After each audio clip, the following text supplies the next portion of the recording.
आज जो वचन आप सुनने वाले हैं, ಯಾವ ವಾಕ್ಯ ಗೊತ್ತು ನೀವು ಕೇಳಿಸಿಕೊಳ್ಳುವುದಕ್ಕೆ ಹೋಗುತ್ತಾ ಇದ್ದೀರೋ, ये मेरी ओर से नहीं है, ಇದು ನನ್ನಿಂದ ಅಲ್ಲ, ये परमेश्वर की ओर से है। ಇದು ದೇವರಿಂದ ಬಂದದ್ದಾಗಿದೆ. मैं अपना कोई मैसेज यहाँ पे लेके नहीं आया हूं, ನನ್ನ ಯಾವ ಸೂಚನೆ ತೆಗೆದುಕೊಂಡು ನಿಮ್ಮ ಮುಂದೆ ಬರಲಿಲ್ಲ, क्योंकि मैं भी आपकी तरह एक मनुष्य हूं। ನಾನು ನಿಮ್ಮ ಹಾಗೆ ಒಂದು ಮನುಷ್ಯನಾಗಿದ್ದೇನೆ. मैं परमेश्वर का मैसेज लेके, उसका वचन लेके आपके बीच में आया हूं। ದೇವರ ವಾಕ್ಯ ತೆಗೆದುಕೊಂಡು ನಿಮ್ಮ ಮಧ್ಯದಲ್ಲಿ ನಾನು ಬಂದಿದ್ದೇನೆ. 2004 में मैं एक नशा करने वाला व्यक्ति था। 2004ರಲ್ಲಿ ನಾನು ನಶೆದೊಳಗೆ ಇದ್ದ. मैं एक कंप्यूटर इंजीनियर हूं। ನಾನು ಕಂಪ್ಯೂಟರ್ ಇಂಜಿನಿಯರ್ ಮಾಡಿದ್ದೇನೆ. मेरे दादाजी इनकम टैक्स ऑफिसर थे।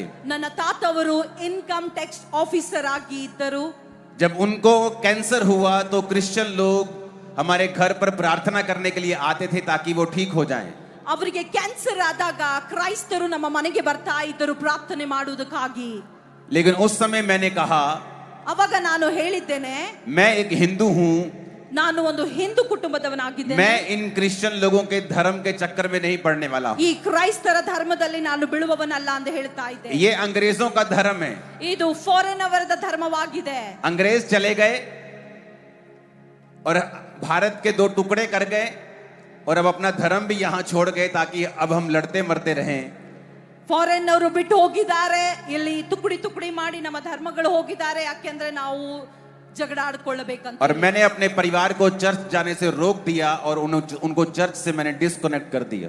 ನನ್ನ ಕುಟುಂಬಕ್ಕೆ ದೇವರ ಆಲಯಕ್ಕೆ ಹೋಗುವುದು ನಿಲ್ಲಿಸಿದ್ದೇನೆ, ಬೇಡವೆಂದು ಹೇಳಿದ್ದೇನೆ. और मैं नहीं जानता था ನನಗೆ ಗೊತ್ತಿರಲಿಲ್ಲ कि प्रभु यीशु मसीह इस दुनिया में धर्म को स्थापित करने नहीं आए थे। ಯೇಸು ಕ್ರಿಸ್ತನು ಈ ಜಗತ್ತಿಗೆ ಬಂದದ್ದು ಧರ್ಮಗಳನ್ನು ಸ್ಥಾಪನೆ ಮಾಡುವುದಕ್ಕಾಗಿ ಅಲ್ಲ, वो धार्मिकता को स्थापित करने के लिए आए ಅವನು थे। ಧಾರ್ಮಿಕತಾ ಸಲುವಾಗಿ ದೇವರು ಇಲ್ಲಿ ಬಂದಿದ್ದಾರೆ. वो नया धर्म बनाने के लिए नहीं आए थे। ಹೊಸ ಧರ್ಮಗಳನ್ನು ಉತ್ಪನ್ನ ಮಾಡುವುದಕ್ಕೆ ಆತನು ಬರಲಿಲ್ಲ. लेकिन मुझे इस बात का पता नहीं था, ಇದು ನನಗೆ ಗೊತ್ತಿರಲಿಲ್ಲ.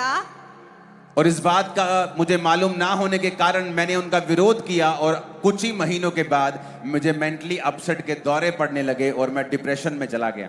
ನನಗೆ ಇದು ಗೊತ್ತಿರಲಿಲ್ಲ, ವಿರುದ್ಧವಾಗಿ ಹೇಳ್ತಾ ಇದ್ದೆ ಕ್ರೈಸ್ತರಿಗಾಗಿ.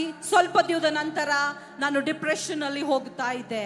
मैं एक डॉक्टर फैमिली से भी हूं, ನಾನು ಡಾಕ್ಟರ್ ವೈದ್ಯಕೀಯ ಕುಟುಂಬದಿಂದ ಬಂದವನಾಗಿದ್ದೇನೆ.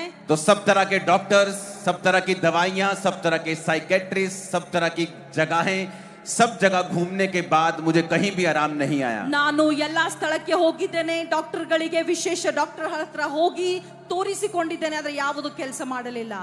और जब कहीं आराम नहीं आया मैंने नशे का सहारा लिया और मैं नशे की ओवरडोज लेने लगा ताकि मैं कम पीड़ा में रहूं और मेरा दौरा जो है मुझे कम पड़े और मैं नशे में रहकर अपना जीवन बिताने लगा। ನಾನು ಎಲ್ಲಿ ಹೋದಾಗ್ಯೂ ನನಗೆ ಕಡಿಮೆ ಆಗ್ತಿರ್ಲಿಲ್ಲ. ನಾನು ಒಂದು ಹಾದಿ ತೆಗೆದುಕೊಂಡು ಅದೇನಂದ್ರೆ ನಶೆ ಮಾಡಬೇಕು, ಇದರಿಂದ ಕಡಿಮೆ ಆಗುತ್ತದೆ ಎಂದು ಯೋಚನೆ ಪಡ್ತಾ ಇದ್ದೆ. और एक दिन मैं इतनी नशे की ओवरडोज लेके गाड़ी चला रहा था, बाइक चला रहा था, तो एक दिन गाड़ियों के बीच में मैं ऐसे बाइक फंसा लेता था और हंसता था और जो ड्राइवर्स होते थे मुझे गालियां निकालते थे कि ये क्या कर रहा है जवान लड़का, क्योंकि मुझे कोई भी होश नहीं रहती थी। उस समय मैं मर भी सकता था, मेरी हालत ऐसी हो गई थी। ನಾನು ನಶೆ ಮಾಡಿಕೊಂಡು ಬೈಕ್ಗಳ ಮಧ್ಯದಲ್ಲಿ ಗಾಡಿಗಳು ನಡೆಸಿಕೊಂಡು ಹೋಗುತ್ತಾ ಇದ್ದೆ. ಜನರು ನನ್ನನ್ನು ನೋಡಿ ನಗುತ್ತಾ ಇದ್ರು, ನನಗೆ ಏನಾಗ್ತಿರ್ತಿತ್ತು ಗೊತ್ತಿರಲಿಲ್ಲ. अगर मैं गाड़ी में चलता था तो अपने घर में जाने के बाद अगर मैं अपने घर जा रहा हूं तो जिस चौक से मैं सीधा जा रहा हूं, सीधा जाते जाते अपना घर क्रॉस कर लेता था। 2 किलोमीटर बाद 5 किलोमीटर मालूम होता था अच्छा मेरा घर तो पीछे रह गया है, फिर गाड़ी पीछे मुड़ता था, फिर सीधा निकल जाता था। इतना पागल हो चुका था मैं। ನಾನು ಹೀಗೆ ಆಗಿದ್ದ. ನನ್ನ ಮನೆಯಿಂದ ಮನೆ ಬಂದ ನಂತರ 3 ಕಿಲೋಮೀಟರ್ 4 ಕಿಲೋಮೀಟರ್ ಹೋದ ನಂತರ ನನಗೆ ಅರಿವು ಬರ್ತಿತ್ತು ನನ್ನ ಮನೆ ಹಿಂದಿದೆ ಅಂತ ಹೇಳಿ. और एक दिन जब मैंने फैसला कर लिया कि मैं सुसाइड करके मर जाऊंगा, एक हिंदू कपल जोड़ा मेरे घर में आया और उसी सिस्टर ने उसको कहा कि जा और उसी घर में जाके प्रचार कर जिसको मैंने तुम्हें बोला था, क्योंकि परमेश्वर का आत्मा मुझसे कह रहा है कि उस घर में परमेश्वर काम करेगा। ಒಂದು ಹಿಂದೂ ಕುಟುಂಬದವರು ನನಗೆ ಹೇಳಿದ್ರು, ಇಲ್ಲಿ ಹೋಗಿ ಕುಟುಂಬದಲ್ಲಿ ಹೋಗಿ ಪ್ರಾರ್ಥನೆ ಮಾಡುವುದಕ್ಕಾಗಿ ಮಾಡಿರಿ ಅಂತ ಹೇಳಿ ಒಂದು ಕುಟುಂಬದವರು ನನಗೆ ಹೇಳಿದ್ದಾರೆ, ಈ ಸ್ಥಳಕ್ಕೆ ನೀನು ಹೋಗಬೇಕು, ಪ್ರಾರ್ಥನೆ ಮಾಡಿಕೊಳ್ಳಬೇಕು ಅಂತ ಹೇಳಿ. अब ये टेस्टिमनी मैं थोड़ी सी कंटिन्यू हिंदी में दूंगा, आप सुनिए, उसके बाद आप ट्रांसलेशन सुनना। तो जब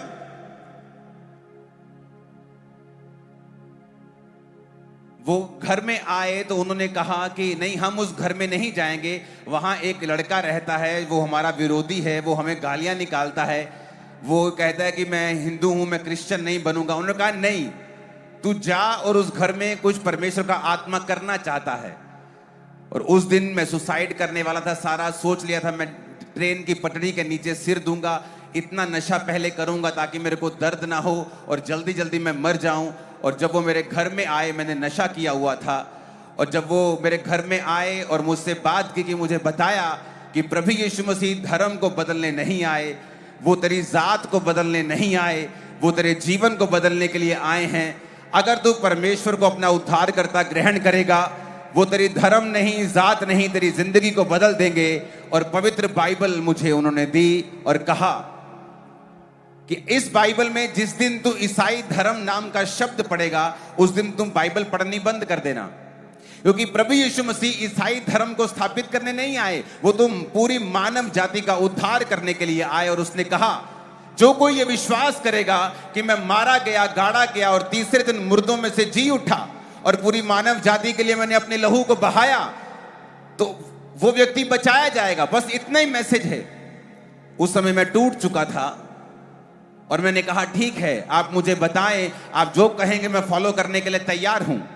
16 अगस्त 2004 रात को 8 बजे नशा किए हुए मैंने उनका पीछा किया और चर्च में जाके उनका एड्रेस देखा, चर्च को देखा, फिर मैं वहां प्रार्थना करने के लिए जाने लगा। परमेश्वर ने नशों से आजाद किया, बीमारियों से आजाद किया, साफ करके खड़ा किया, और यही मैसेज आज मैं आपको देने के लिए आया हूं।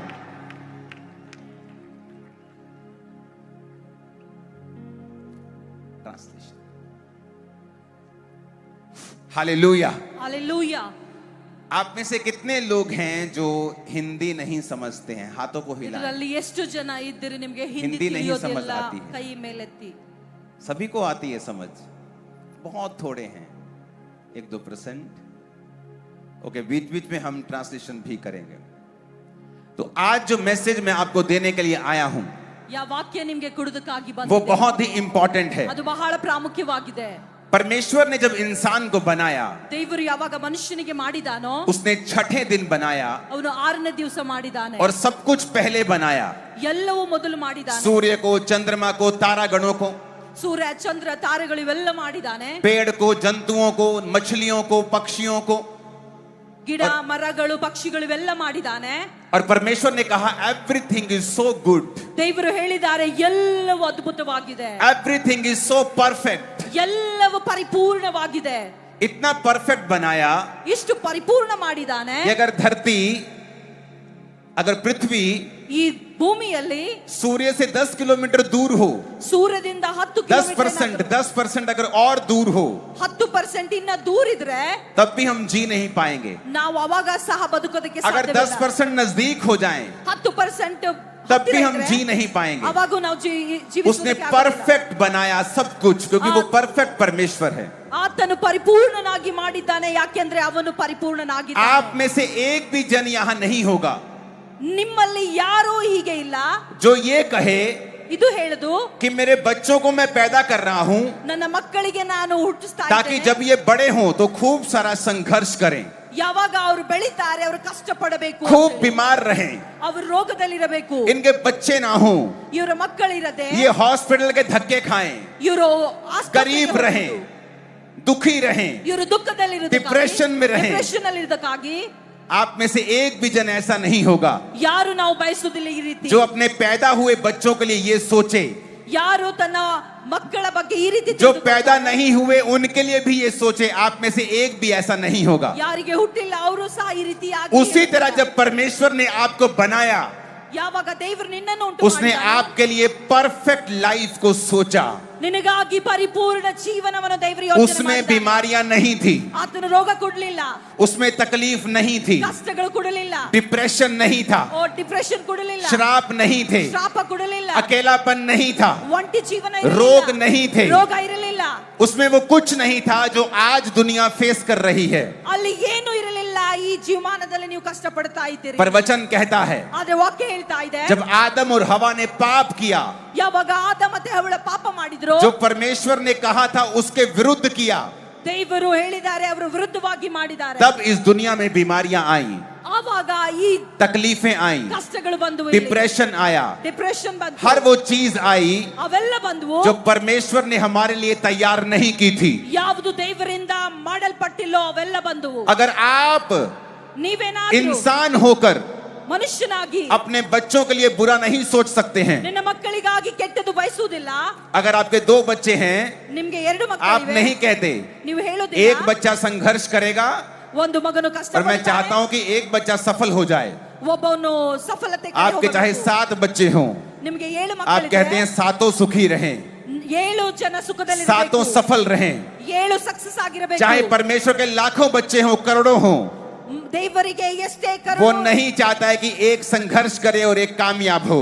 ಆತನು ಬಯಸುವವನಲ್ಲ ಒಬ್ಬನು वो चाहता है हम सब ब्लेस्ड रहें, ಅವನು ಯೋಚನೆ ಪಡ್ತಾನೆ, आशीषित रहें, ಬ್ಲೆಸ್ಡ್ ಆಗಿರಬೇಕು, चंगे रहें, ಅದ್ಭುತವಾಗಿ शैतान से आजाद रहें, ಸೈತಾನ ಬಂದ डिप्रेशन से फ्री रहें. ಡಿಪ್ರೆಷನ್ ಇಂದ ಫ್ರೀ ಆಗಿರಬೇಕು. लेकिन आज जब हम दुनिया में देखते हैं, ಇವಾಗ ನಾವು ಜಗತ್ತಿನಲ್ಲಿ इस समय ನೋಡುತ್ತೇವೆ, डिप्रेशन अपनी हाईएस्ट स्टेज के ऊपर है. ಈ ಡಿಪ್ರೆಷನ್ ಎಲ್ಲಕ್ಕಿಂತ ಎತ್ತರ ಮಟ್ಟದಲ್ಲಿ ಬೆಳೆದಿದೆ. सोशल मीडिया ने जो आपको एंजाइटी दी है, वो पहले इस दुनिया ने, इस हिस्ट्री ने, इस पृथ्वी ने कभी नहीं देखी थी.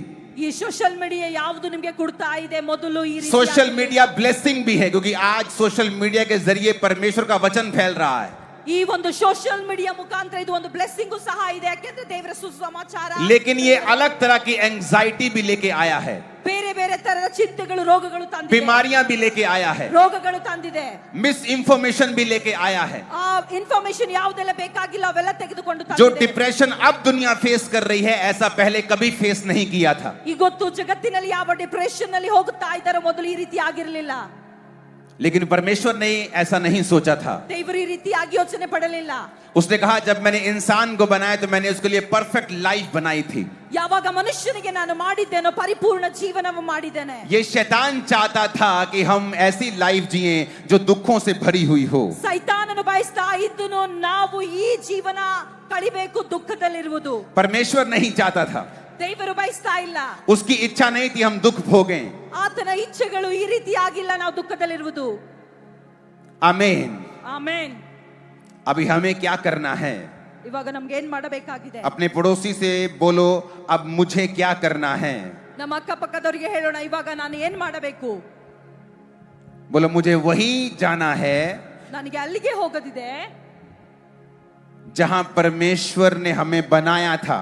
ದೇವರು ಎಲ್ಲಿ ನಮಗಾಗಿ ಮಾಡಿದ್ದಾನೋ उसकी हजूरी में हमें जाना है. ಆತನ ಉಪಸ್ಥಿತಿಯಲ್ಲಿ ನಮಗೆ ಹೋಗಬೇಕಾಗಿದೆ. वचन कहता है ವಾಕ್ಯ ಹೇಳ್ತಾ ಇದೆ, कि जब एक विधवा औरत, ಆ ಒಂದು ವಿಧವೆ ಸ್ತ್ರೀ, उसका एक लौता बेटा मर जाता है, ಯಾವಾಗ ಅವಳಿಗೆ ಒಬ್ಬನು ಮಗನು ತೀರಿಕೊಂಡು ಹೋಗುತ್ತಾನೆ, क्या आपको लगता है ये परमेश्वर की योजना थी ನಿಮಗೆ ಅನಿಸ್ತದೆ ಇದು ದೇವರ ಯೋಜನೆ ಆಗಿದೆಯಾ? कि किसी विधवा औरत का जिसका पहले ही पति नहीं है उसका एक लौता बेटा भी मर जाए? ವಿಧವೆ ಸ್ತ್ರೀಯ ಗಂಡನು ಇಲ್ಲ ಇದ್ದಂತ ಒಬ್ಬ ಮಗನು ಸಾಯುವುದಕ್ಕೆ ನಾವು ಬಯಸ್ತೇವಾ? आपको लगता है ऐसा? ನಿಮಗೆ ಅನಿಸ್ತದೆ ಈ ರೀತಿಯಾಗಿ? वचन कहता है कि नाइन नामक नगर के बाहर एक लोग एक अर्थी को लेके आ रहे थे, और वो अर्थी थी एक लौते पुत्र की, और वो भी विधवा का एक लौता पुत्र. ये एक नॉनसेंस थी कि जिस एक लौते पुत्र को अपनी माताजी को संभालना था, वही एक लौते पुत्र की अर्थी को वो माता लेके आ रही है. और ये मैं बात आपको बताना चाहता हूं, ऐसी कोई भी नॉनसेंस परमेश्वर की ओर से नहीं है. ನಾಯಿನ್ ಎಂಬ ಸ್ಥಳದಿಂದ ಒಂದು ಹೆತ್ತ ಮಗನಿಗೆ ಆ ಒಂದು ಬಗಲ್ ಮೇಲೆ ತೆಗೆದುಕೊಂಡು ತರ್ತಾ ಇದ್ದಾರೆ ಆ ಸಮಾಧಿಗೆ. ಆದ್ರೆ ಇದು ದೇವರ ಇಚ್ಛೆವಲ್ಲ, ಇದು ಬೇರೆ ಇಚ್ಛೆವಾಗಿದೆ. उस वचन को हम पढ़ेंगे. ಆ ವಾಕ್ಯ ನಾವು ಓದಿಕೊಳ್ಳೋಣ. लिखा थोड़े दिन के बाद वो नाइन नामक एक नगर को आया, और उसके चेले और बड़ी भीड़ उसके साथ थी. और एक नगर के फाटक के पास जब वो पहुंचे तो लोग एक मुर्दे को बाहर लेकर जा रहे थे, जो अपनी मां का एक लौता पुत्र था. वो विधवा थी और नगर के बहुत से लोग उसके साथ थे. उसे देखकर प्रभु को तरस आया और उसने कहा मत रो. क्योंकि ये एक नॉनसेंस थी कि जिस एक लौते पुत्र को माता को संभालना था, क्योंकि उसका पति भी उसके सिर पे नहीं था, अब उसकी अर्थी को वही मां उस नगर के बाहर लेके आ रही है। जिस घर में जिस लड़के को आपको संभालना है, बूढ़े माता पिता को संभालना है, वही लड़का आज नशों में है। क्या यह नॉनसेंस नहीं है? उस वचन को फिर से पढ़ेंगे हम। अपने पड़ोसी को बोलो, परमेश्वर ने नॉनसेंस नहीं बनाई है। फिर से बोलो अपने पड़ोसी को, उसने नॉनसेंस नहीं बनाई है। आमीन। अब यहां पर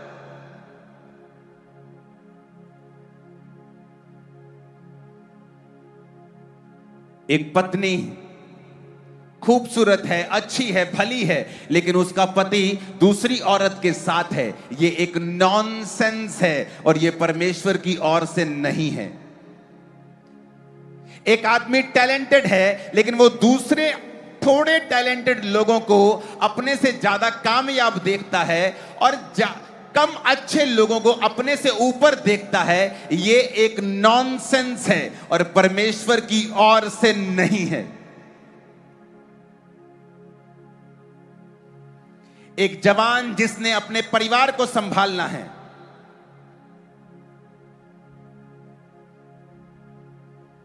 वो बीमार हो चुका है और उसका परिवार हर दूसरे दिन उसको हॉस्पिटल में लेके जा रहा है, ये एक नॉनसेंस है।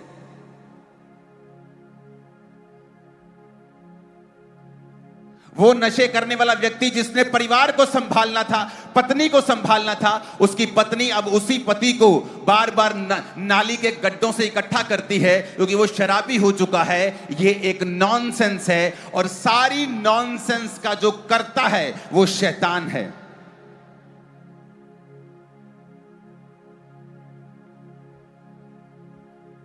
ये परमेश्वर की ओर से नहीं है। जब पढ़ाई करने के बाद मेरा अपने परिवार को सपोर्ट करने का टाइम था, उस समय मैं डिप्रेशन में चला गया, मैं सुसाइड करने में चला गया, नशों में चला गया। ये क्या है? एक नॉनसेंस है। और वचन एक बात हमें कहता है कि परमेश्वर इसीलिए धरती के ऊपर आए हैं कि सब प्रकार की नॉनसेंस को हमारी जिंदगियों से खत्म करें।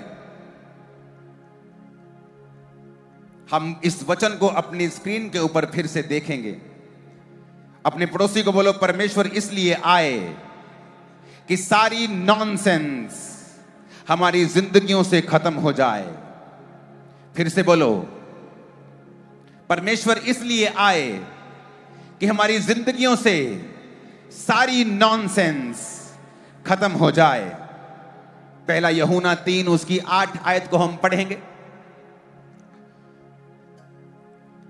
जो कोई पाप करता है वो शैतान की ओर से है, क्योंकि शैतान आरंभ से ही पाप करता आया है। परमेश्वर का पुत्र इसलिए प्रकट हुआ कि वो शैतान के कामों का नाश करे। वचन कहता है परमेश्वर का पुत्र इसलिए आया कि नए धर्म को स्थापित कर सके, नहीं। कहता परमेश्वर का पुत्र इसलिए आया कि शैतान के कामों का नाश कर सके।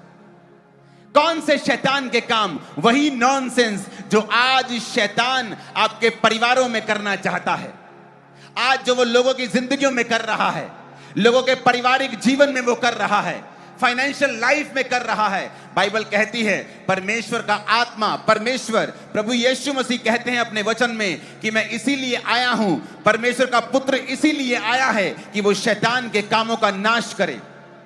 आज जो लोग इस वचन को मानेंगे, मैं आपकी लाइफ के ऊपर भविष्यवाणी करके जा रहा हूं, हर प्रकार का शैतान का काम आपकी लाइफ, परिवार और आपके फाइनेंस से सदा के लिए खत्म होगा यीशु मसीह के सामर्थ्य नाम में।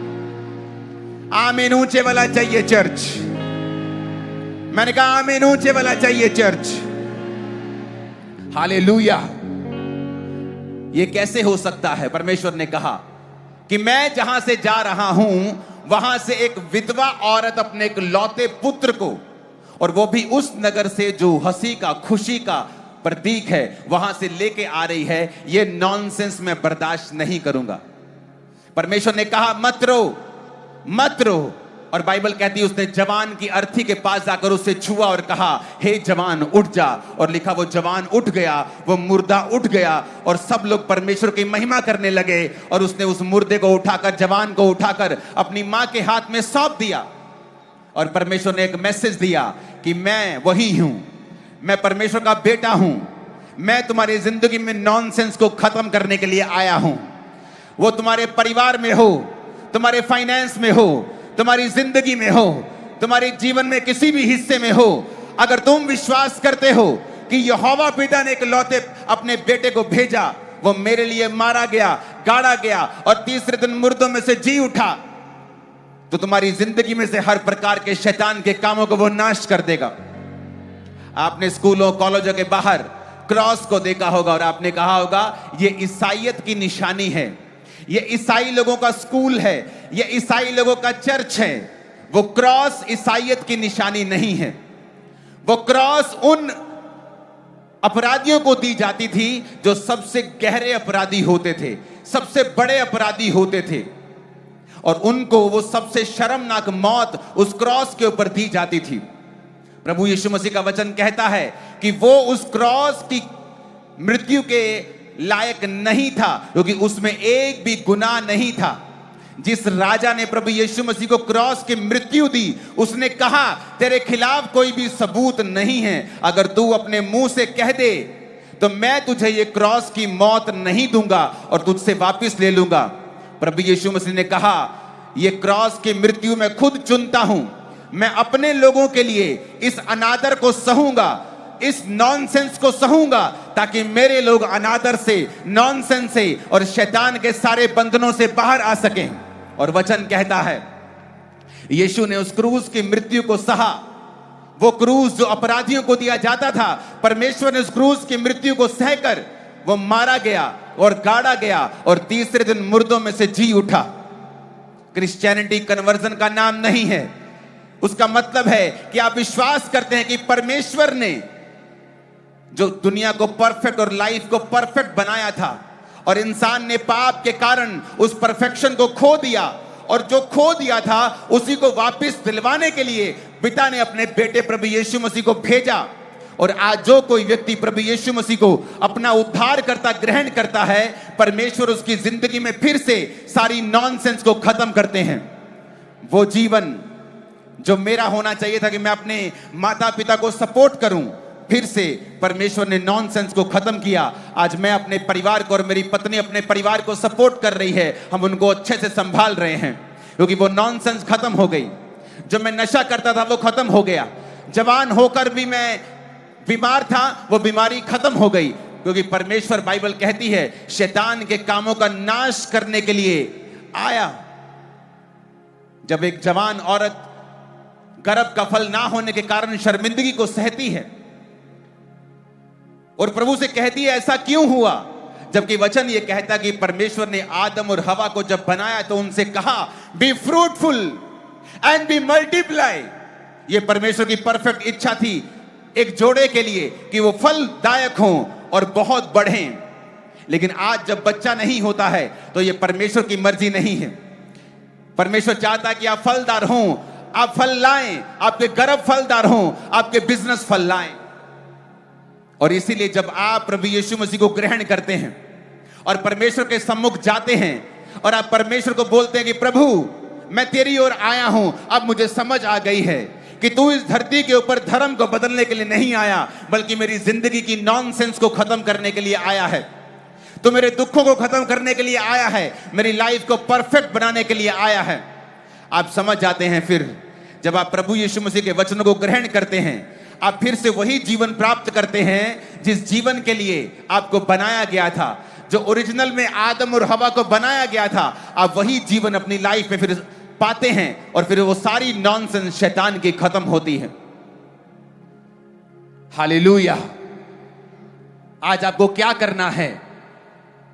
आपको कुछ नहीं करना है, आपको सिर्फ विश्वास करना है जो प्रभु यीशु मसीह ने आपके लिए कर दिया है। वचन कहता है मत्ती 3 उसकी 2 आयत में, परमेश्वर ने कहा मन फिराओ क्योंकि परमेश्वर का राज्य निकट आ गया है। अपने पड़ोसी को बोलो मन फिराओ। मन फिराओ का मतलब है ग्रीक भाषा में मेटामेनियो, जिसका मतलब है to reconsider, to think differently और आफ्टरवर्ड्स। कहता अगर तुम परमेश्वर के राज्य को देखना चाहते हो, कौन सा परमेश्वर का राज्य? वही राज्य जो आदम और हवा के पास था, जहां वो डिप्रेशन नहीं था, जहां वो शैतान के काम नहीं थे, जहां शांति थी, प्रभु की हजूरी थी, जहां इंसान आज पैसे के लिए स्ट्रगल कर रहा है, अपने परिवार को पालने के लिए माथे की पसीने की रोटी खाता है। यह परमेश्वर का परफेक्ट प्लान नहीं था। यह श्राप था परमेश्वर का, जब उन्होंने पाप किया कि तू माथे के पसीने की रोटी खाया करेगा। यह परमेश्वर की परफेक्ट योजना नहीं थी। लेकिन वचन कहता है परमेश्वर ने फिर से हम पे दया की है, फिर से हम पे उसने कृपा दृष्टि की है कि अपने एक लौते पुत्र प्रभु यीशु मसीह को फिर से भेजा है कि हम फिर से उसी जीवन को पा सकें जिस जीवन के लिए परमेश्वर ने हमें बनाया था। तो वचन कहता है मन फिराओ, क्योंकि परमेश्वर का राज्य निकट आ गया है। कहां है परमेश्वर का राज्य? क्या है परमेश्वर का राज्य? उसके राज्य में डिप्रेशन नहीं है, अंधेरा नहीं है, बीमारियां नहीं है, बांझपन नहीं है, गरीबी नहीं है, श्राप नहीं है, रोना नहीं है, डिप्रेशन नहीं है उसके राज्य में। कहता अगर उसका राज्य पाना चाहते हो तो मन फिराओ, मेटामेनियो, to think differently, to reconsider. अगर तुम उसी तरह सोचोगे जिस तरह मीडिया सोचता है, और उसने मुझे भी सोचने के लिए मजबूर कर दिया था कि ये तो क्रिश्चियनिटी, ये तो अंग्रेजों का धर्म है, ये तो गोरों का धर्म है, जबकि मुझे बाद में मालूम हुआ कि यीशु मसीह तो गोरों के देश में पैदा ही नहीं हुए, वो तो हमारे एशिया में पैदा हुए हैं। मुझे मालूम नहीं था। मैंने वही बोला जो मुझे सुना, इधर से सुना, उधर से सुना, इधर से सुना, वही बोलता गया ये तो गोरों का धर्म है। और बाद में मालूम हुआ कि गोरों के बाद तो प्रभु यीशु मसीह का वचन बाद में पहुंचा। हमारे भारत में सन 52 ईस्वी में परमेश्वर प्रभु यीशु मसीह का चेला थॉमस वचन लेके आया। हमें पहले परमेश्वर के बारे में मालूम हुआ और मुझे मालूम नहीं था मुझे।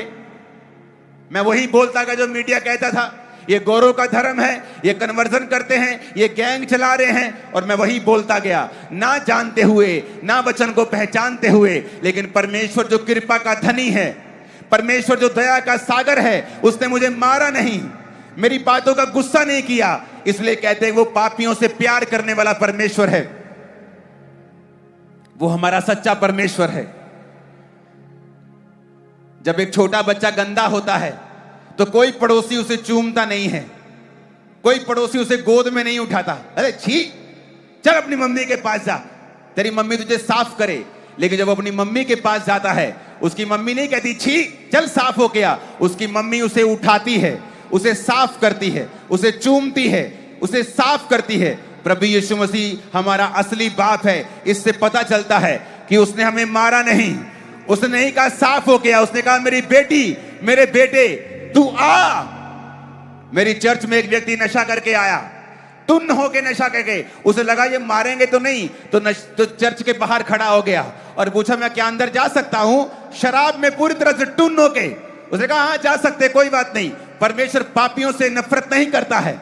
वो चर्च में आया, परमेश्वर के वचन ने उसे छुआ, रोज 1.5 बोतल शराब पीता था, एक ही संडे में शराब छोड़ गया और परमेश्वर ने उसे हील कर दिया। क्योंकि परमेश्वर आपका असली बाप है, वो आपको साफ करता है, वो आपको मारता नहीं है, वो आपको गंदा नहीं छोड़ता है, किसी के सहारे नहीं छोड़ता है। साफ हो गया ऐसा नहीं बोलता है, वो कहता है आ मैं तुझे साफ करूंगा, आ मैं तुझे आशीषित करूंगा, आ मुझ पे विश्वास कर, मैं तुम्हें चंगा भी करूंगा और आजाद भी करूंगा।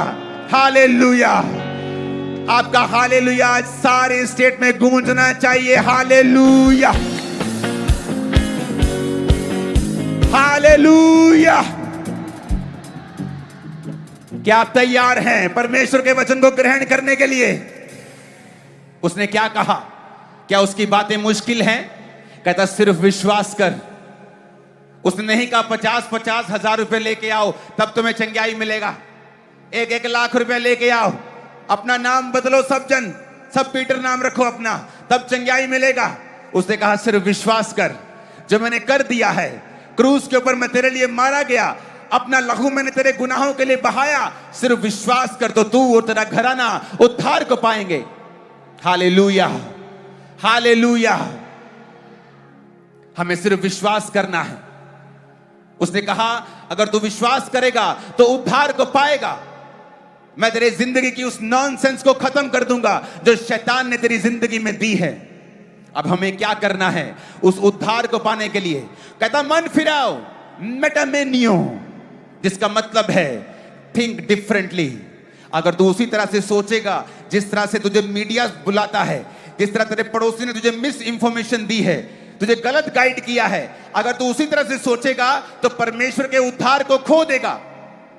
अगर तू अलग तरह से सोचेगा कि परमेश्वर ने इंसान को बनाया, इंसानों ने आकर अलग अलग जातियों को बना दिया, परमेश्वर ने कोई जाति नहीं बनाई, सब इंसानों को एक सा बनाया, समान बनाया।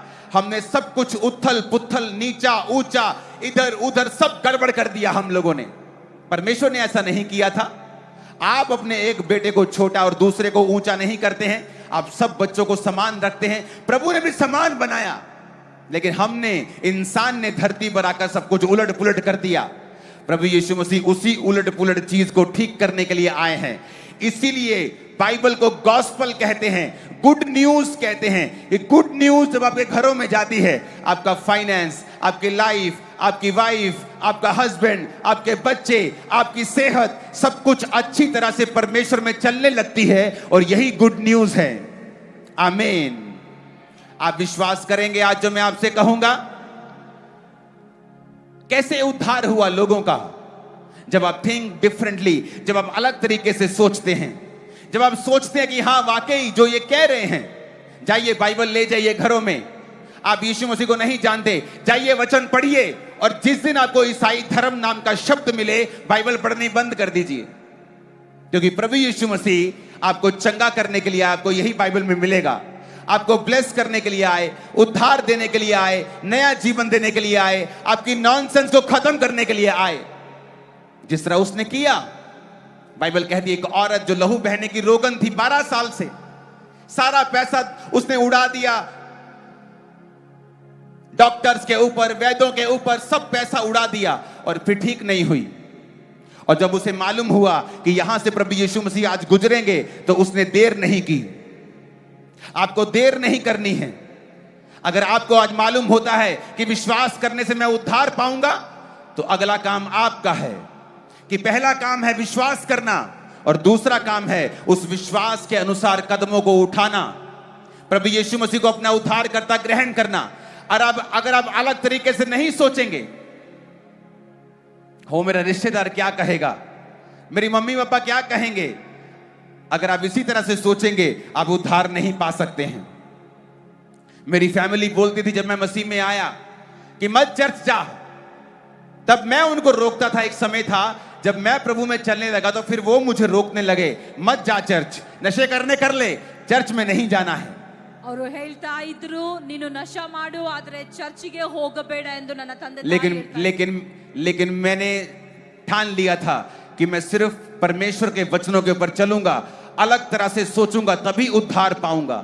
ನಾನು ನಿರ್ಧಾರ ತೆಗೆದುಕೊಂಡಿದ್ದೆ, ನಾನು ಚರ್ಚಿಗೆ ಹೋಗುತ್ತೇನೆ। आज मैं भी उद्धार पा चुका हूं, और मेरा वो परिवार जो मुझे रोकता था वो भी उद्धार पा चुका है। ಇವತ್ತು ನಾನು ರಕ್ಷಣೆ ಹೊಂದಿದ್ದೇನೆ, ನನ್ನ ಕುಟುಂಬ ಸಹ ರಕ್ಷಣೆ ಹೊಂದಿದೆ। Hallelujah, hallelujah, hallelujah.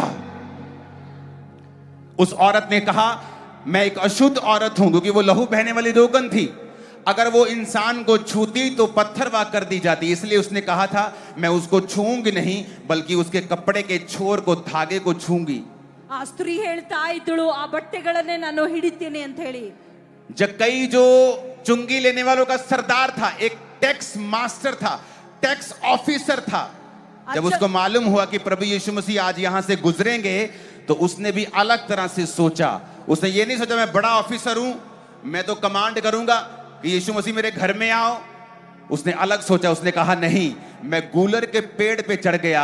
उसने बेइज्जती की परवाह नहीं की कि लोग क्या सोचेंगे, अरे भाई साहब इतना बड़ा ऑफिसर कहां चढ़ा पेड़ के ऊपर। वो नाटा था, लोग मजाक उड़ाएंगे, ए नाटे कहां चढ़ा है पेड़ के ऊपर। उसने कहा नहीं, आई विल थिंक डिफरेंटली।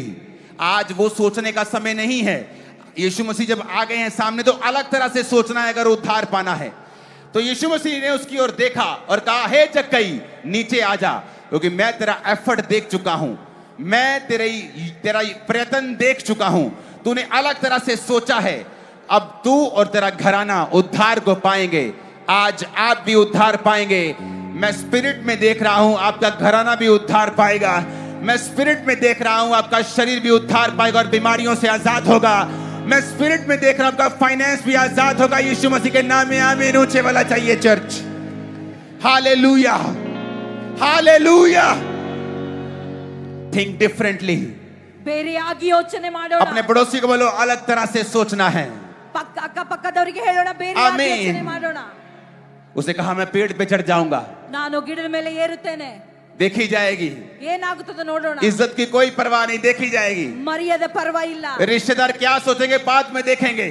ಕುಟುಂಬದವರು ಏನು ಯೋಚನೆ ಮಾಡ್ತಾರೆ दोस्त क्या बोलेंगे बाद में देखेंगे। ಸ್ನೇಹಿತರು ಏನು ಯೋಚನೆ ಮಾಡ್ತಾರೆ फैमिली क्या बोलेगी बाद में देखेंगे। ಕುಟುಂಬ ಏನಂತದೋ ಆಮೇಲೆ ನೋಡೋಣ। आज मुझे यीशु मसीह को लेके ही जाना है इधर से। ಈಗೊತ್ತು ನನಗೆ ಯೇಸು ಕ್ರಿಸ್ತನಿಗೆ आज आपको यीशु को दिलों में लेके जाना है इधर से। ಈಗೊತ್ತು ಯೇಸು ಕ್ರಿಸ್ತನಿಗೆ ತೆಗೆದುಕೊಂಡು ಹೋಗಬೇಕು। जब दिलों में लेके जाएंगे यीशु को इधर से, ಇಲ್ಲಿಂದ ನೀವೆಲ್ಲರೂ ತೆಗೆದುಕೊಂಡು ಹೋಗಬೇಕು। सारी नॉनसेंस इसी साल में आपकी लाइफ से सदा के लिए खत्म हो जाएगी। ಯಾವುದೆಲ್ಲ ಬೇಡವಾಗಿದೆ ಅದೆಲ್ಲವನ್ನು ದೇವರು वो नॉनसेंस परिवार की हो, फाइनेंस की हो, लाइफ की हो, सेहत की हो, यीशु मसीह उसे खत्म कर देंगे आपकी जिंदगियों से यीशु के नाम में। ಯಾವುದೇ ಸಮಸ್ಯೆ ಇರಲಿ ನಿಮ್ಮ ಜೀವಮಾನದಲ್ಲಿ ಯೇಸು ಕ್ರಿಸ್ತನು ಅದನ್ನು ನಾಶ ಮಾಡಕ್ಕೆ ಹೋಗುತ್ತಾ ಇದ್ದಾನೆ। आमीन, ಆಮೆನ್। अपने पड़ोसी को बोलो, मेरी बहन मेरे भाई अलग तरह से सोचना है। ಅಕ್ಕಪಕ್ಕದವರಿಗೆ ಹೇಳೋಣ, ಬೇರೆಯಾಗಿ ಯೋಚನೆ ಮಾಡೋಣ। आमीन। अलग तरह से सोचना पड़ेगा। उस टैक्स ऑफिसर ने, इतना अमीर टैक्स ऑफिसर, इतना प्रभावी टैक्स ऑफिसर, ಇಂತ ದೊಡ್ಡ ಆಫೀಸರ್ गूलर के पेड़ पे चढ़ गया। ಅವನು ಮರದ ಮೇಲೆ ಏರುತ್ತಾನೆ। उसे मालूम था, ಅವನಿಗೆ ಗೊತ್ತಿತ್ತು, उसे ये मालूम था कि आज साधारण दिन नहीं है। ಅವನಿಗೆ ಗೊತ್ತಿತ್ತು ಇವತ್ತು ಸಾಧಾರಣ ದಿನವಲ್ಲ। उसका दिल ये बताता था कि आज साधारण दिन नहीं है। ಅವನ ಮನಸ್ಸು ಹೇಳುತ್ತಾ ಇತ್ತು ಇವತ್ತು ಸಾಧಾರಣ क्या ದಿನವಲ್ಲ। आज आप परमेश्वर की प्रेजेंस को महसूस नहीं कर रहे यहाँ पे? ಏನು ಇವತ್ತು ದೇವರ ಉಪಸ್ಥಿತಿ आपको अंदर से पता है आज साधारण दिन नहीं है। ನನಗೆ ಗೊತ್ತಿದೆ ಒಳಗಿಂದ ಇವತ್ತು ಸಾಧಾರಣ ದಿನವಲ್ಲ।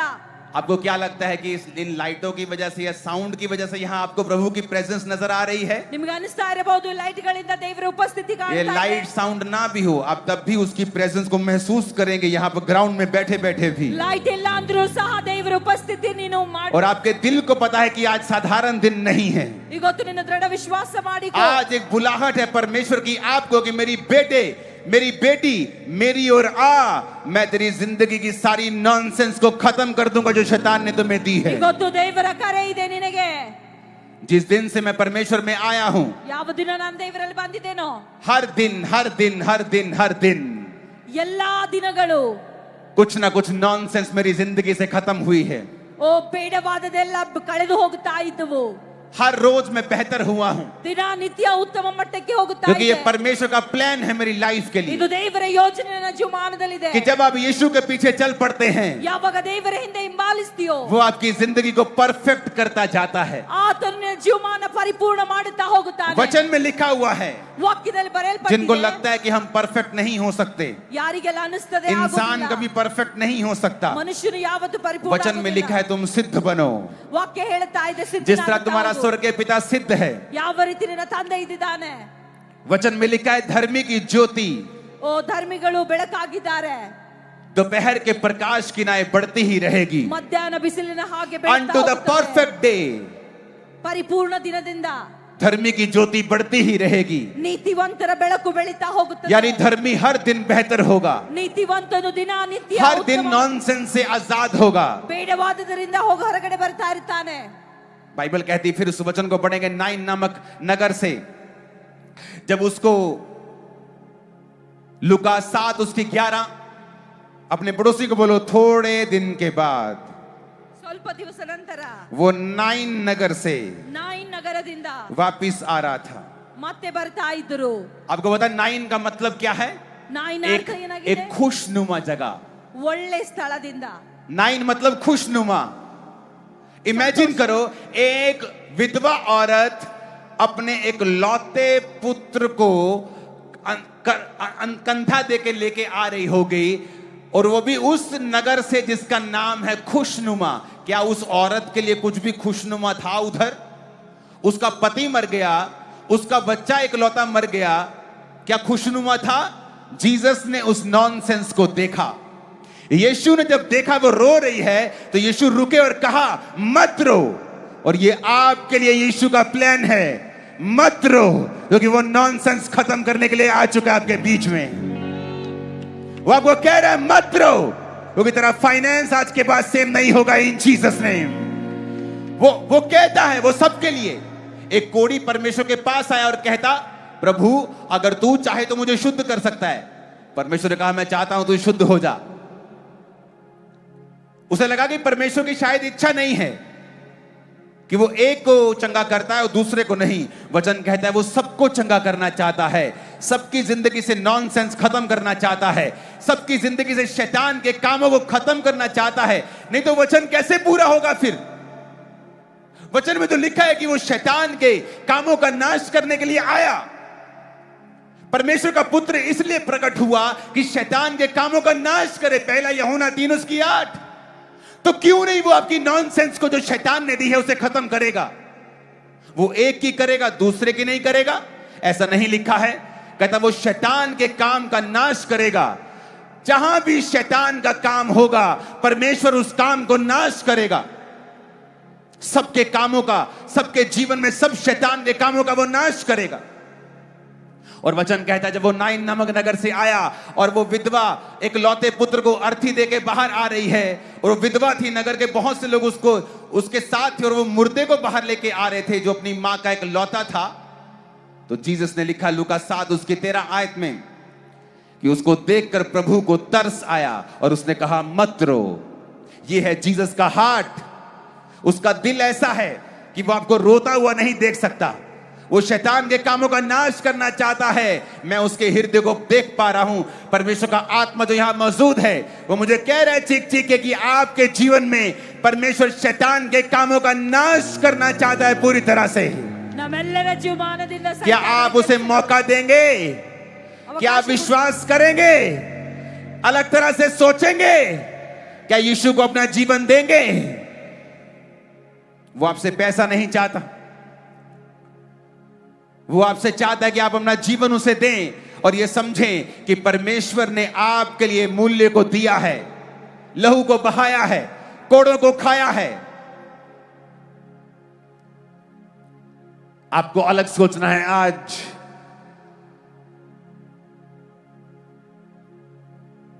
क्योंकि आज आप महसूस कर पा रहे होंगे कि आज पिता की, प्रभु की हजूरी यहां पे मौजूद है। अपने हाथों को उठाएंगे,